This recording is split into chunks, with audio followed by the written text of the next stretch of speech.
কিভাবে হলো এটা? আমি আইএসএফ এর ব্যানার মারছিল আমাদের দেউলটি বাজারে। আমার ওপর থেকে কিছু কি অবস্থা করে দিলেন? অ্যাকচুয়ালি আমাদের প্রায় আজ 15 দিন ধরে আমরা প্রস্তুতি নিয়েছি। নওশাদ সিদ্দিকী ভাইজান আমাদের বাগনান বিধানসভা কেন্দ্রে আসছেন।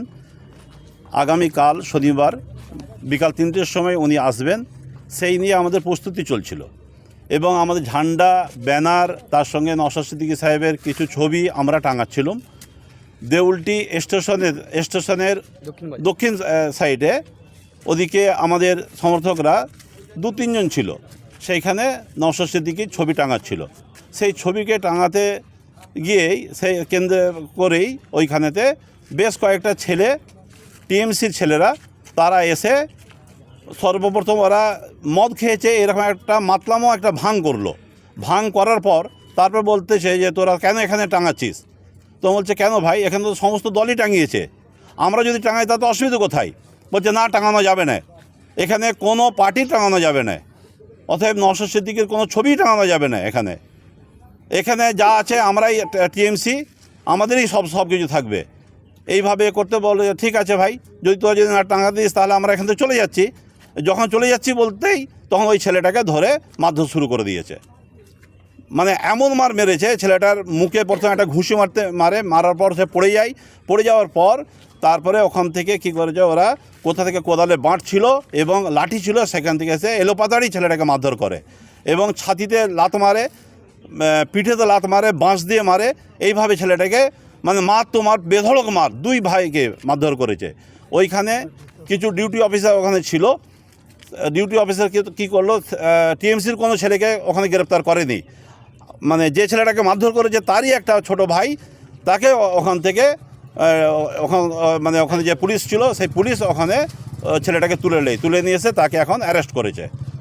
আমরা এখান থেকে ওই ছেলেটাকে আমরা তুলে নিয়ে এসেছি ওখান থেকে, তাই তুলে নিয়ে আসতে আমাদের দেরি হলো। ছেলেটাকে এখন আমরা হসপিটালে ভর্তি করেছি, এখানে ডাক্তার দেখেছে, চিকিৎসা করেছে। চিকিৎসা করার পর আমাদের ডাক্তার তার প্রেসক্রিপশন দিয়েছে, ওষুধ দেওয়া হয়েছে। এখান থেকে আমরা থানায় যাব, থানাতে গিয়ে আমরা সমস্ত কিছু থানার যে ডিউটি অফিসার আছে ওনাদের আমরা জানাবো ব্যাপারটা। এইভাবে আমাদের উপরে অত্যাচার করছে, আর এইভাবে অত্যাচার করে আমাদের দমাতে পারবে না, যতই চেষ্টা করুক ওরা। আপনার দাবি কি আছে? আমাদের দাবি হচ্ছে যে দুষ্কৃতী ছেলে 2টি ছেলেকে মারধর করেছে, ওই ছেলেগুলোকে অ্যারেস্ট করতে হবে এবং বিনা কারণে আমাদের যে ছেলেটাকে তুলে নিয়ে এসছে তাকে ছাড়তে হবে। সেই দাবিতে আমরা থানা ঘেরাও করব কিছুক্ষণের মধ্যে।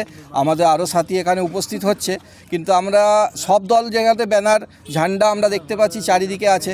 আমাদের আইএসএফ দলের হলেই বা ভাইজানের ঝান্ডা বা ব্যানার টাঙালেই এই জ্বালা বা যন্ত্রণা আমাদের সহ্য করতে হচ্ছে কেন? এটাই আপনাদের কাছে আমাদের জিজ্ঞাসা বা জনসাধারণের কাছে বা শাসক দলের কাছে, যে শাসক দল কি আমাদের কোনো অধিকার বলে কিছু নেই? আমরা নিজস্ব একটা দল করতে পারবো না আমাদের পছন্দ মতো? এটা কি একটা গণতন্ত্র রাষ্ট্রে এরকম হয়? আর পৃথিবীতে কোথায় হয় কি না আমার জানা নেই, তবে আমার দেশে বা আমার বাগনান থানায় এরকম প্রায় হয়ে থাকে। ব্যানার ঝান্ডা মারলেই, বিশেষ করে আইএসএফ, বিজেপি মারলে কিছু নেই, তার সঙ্গে কোনো ডিস্টার্ব নেই, সিপিএম মারলে কিছু নেই, কংগ্রেস মারলে কিছু নেই, কিন্তু আইএসএফ মারলে কেন এরকম হয় বারবার? তো সেটাই আমার শাসক দলের কাছে এবং প্রশাসনের কাছে আমার প্রশ্ন। নামটা বলবেন?